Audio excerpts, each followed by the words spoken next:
आज हमारे साथ हैं भाजपा नेत्री जनता देवी जी।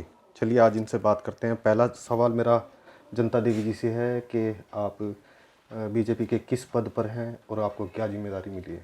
नमस्कार, मैं जनता देवी हूँ और मुझे बीजेपी पार्टी में वार्ड नंबर 2 में महिला मोर्चा में मंडल अध्यक्षा का पद दिया गया है।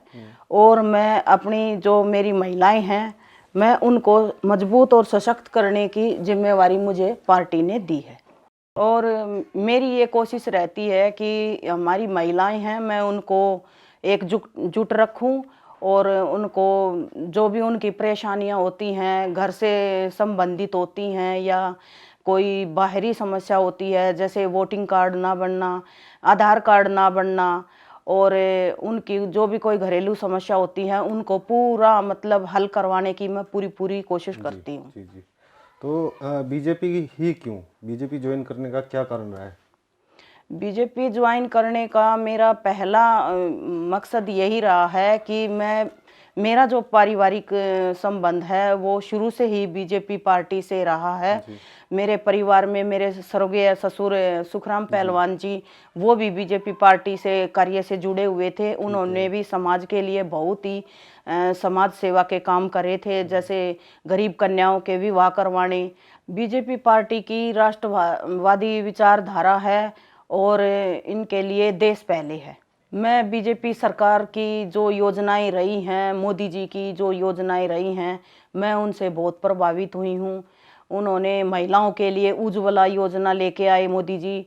दूसरा, महिलाओं को बाहर जाने की, शौचालय की सबसे बड़ी समस्या थी, वो शौचालय बनवाए मोदी जी ने। जन कल्याण योजना भी बनवाई।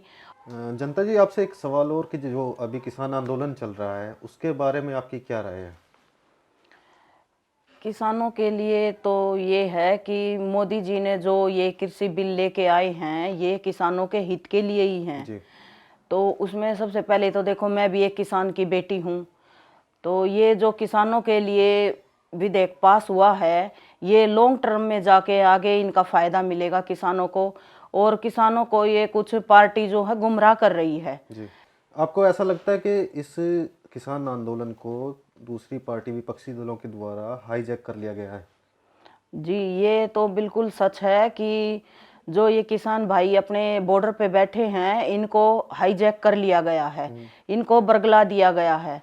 पार्टी कुछ पार्टी विरोधी पार्टी हैं जो इनका बढ़ावा दे रही हैं, इनको सपोर्ट कर रही हैं, लेकिन इनको अभी ये नहीं पता कि मोदी जी ने जो कृषि बिल लेके आए हैं, ये इनके पक्ष में ही लेके आए हैं।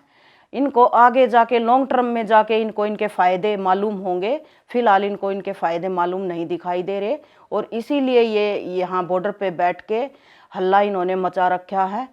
जनता जी, आपसे एक सवाल और कि एक महिला के तौर पे अपने घर को और राजनीति को मैनेज करना कितना मुश्किल रहा है आपके लिए? देखिए, ऐसा है कि मैं भी एक साधारण सी महिला हूँ, मैं भी कोई इतनी बड़ी नेता नहीं हूँ। तो मेरे लिए ये बहुत ही मतलब आसान बात है कि इसमें मेरा पूरा पारिवारिक जो परिवार है, ये मेरा साथ देता है। इसमें मेरे बच्चे मेरे साथ हैं, मेरे हस्बैंड मेरे साथ हैं। इसी के दोनों के चलते जो है मैं इसमें कर पाते हैं? कर पाती हूँ। जी, चलते चलते आपसे एक आखिरी सवाल कि आप अब बीजेपी में आ ही गई हैं, पर राजनीति आपने ज्वाइन कर ही ली है, तो आगे चल के आपका लक्ष्य क्या रहेगा? सेवा परमो धर्मा। तो मैंने पार्टी के लिए काम करना है एक कार्यकर्ता के रूप में, और जो भी मुझे पार्टी काम का मौका करने का देगी, मैं उसको पूरे तन मन धन से सेवा भाव से करूंगी। अपनी जिम्मेदारियों को पूरी तरह से निभाने की पूरी कोशिश करूंगी। ये थी हमारे साथ भाजपा नेत्री जनता देवी जी। इन्होंने अपने विचार हमारे साथ साझा किए, इसके लिए इनका बहुत बहुत धन्यवाद।